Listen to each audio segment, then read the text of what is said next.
guys, this is Lay and welcome back to my YouTube channel. And if this is your first time to watch my video, please subscribe to my channel and tick the notification bell para ma-notify kayo kung may mga bagong upload ako ng mga tulad na video na to. Today, may mga nagre-request kasi sa akin para ipakita ko kung paano ako gumagawa ng YouTube thumbnail. Yung thumbnail, yung YouTube thumbnail, yun yung nilalagay sa front ng video. Mahalaga yun kasi nakaka-attract din siya ng mga YouTube users para panoorin nila yung yung video mo. So kailangan maganda yung gagawin natin.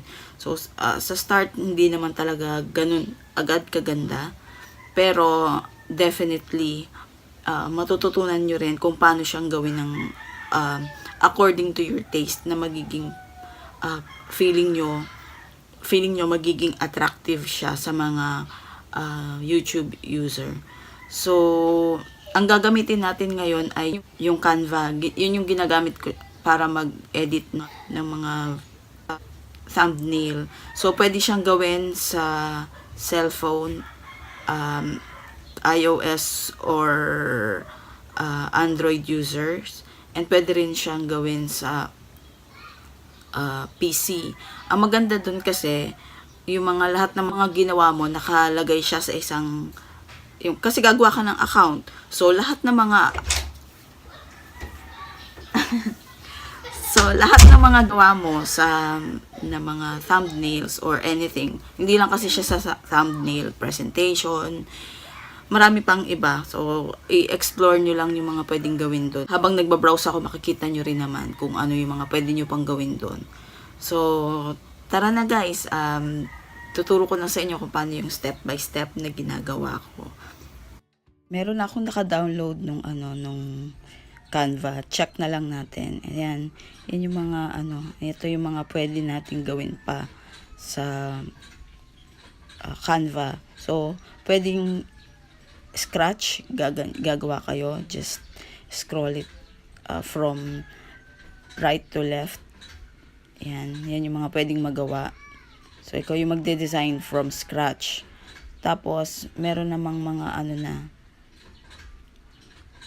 yung talagang magagamit nyo ng mga templates. So, scroll nyo lang kasi iba-iba siya. So, dapat ang pipiliin ay yung YouTube thumbnail. So, hanapin lang natin. Scroll up lang natin. Okay. So, ito. Ayan na yung, mas nakasulat naman YouTube thumbnail. So, yung mga templates dyan, pili lang kayo. So, pagka gusto nyo pang makita yung iba, click nyo lang yung all. See all. Tapos yan, scroll up nyo lang din. Pili lang kayo. Yan, sige, pili tayo ng isa na pwede natin gamitin. So, ang pipiliin nyo lang yung may mga nakasulat na free. Kasi pagka yung may bayad, hindi nyo pwedeng gamitin yun. So, pili lang tayo ng isa dito sa mga mga free. Yan, madami siya talaga. Ito yung mga ginagamit ko, yung mga nila templates. Pero recently gumagawa na ako nung hindi galing sa templates. Ayan. May napili na ako. Ayan, ito yung gusto ko. Ayan. Tapos kiklik nyo lang yung picture. Ayan, tapos lalabas na yung pagpili ng picture. Pili lang kayo dyan ng gusto nyong gamitin. Ito gusto ko yung dog ko. Si Pearl. Ayan. Ayan. Pagpipili, ganun lang. Pili lang ng pili. Automatic siyang mababago. So, balik ko na dun sa gusto kong picture. Ayan. Tapos, kiklik nyo lang yung font para mapalitan kung ano yung nakasulat.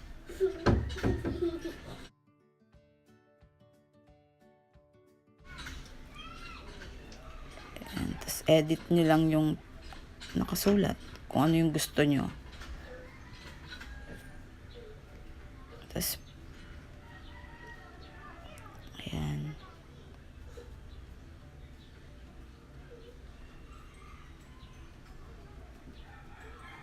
Tapos, pwede nyo palitan yung font. Pwede nyo ring palitan yung color ng font kung anong gusto nyo. Ayan.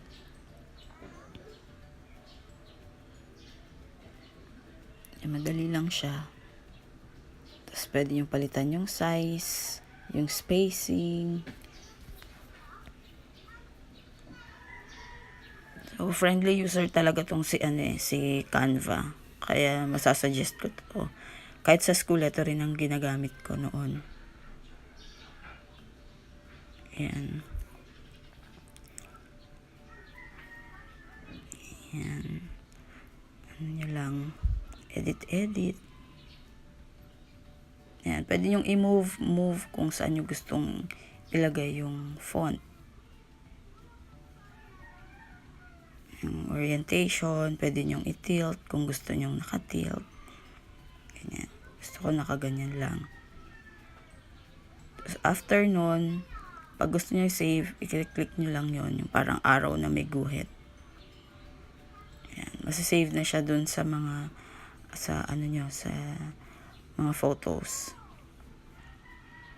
Tapos, yan dyan, no, tingnan nyo, na-save siya dun sa mga collections. Yan, tingnan naman natin sa photos ko. Yan, sa album. Ayan, ayan na siya. And guys, thank you so much for watching. I hope na makatulong tong video na to para makagawa rin kayo ng sarili nyong YouTube thumbnail. And if you like this video, please subscribe to my channel and pakitik na rin yung notification bell para ma-notify kayo kung may mga bago akong video. And mag-comment na rin kayo kung meron kayong any suggestion na gusto nyong gawan ko rin ng how-to video. Thank you so much again for watching.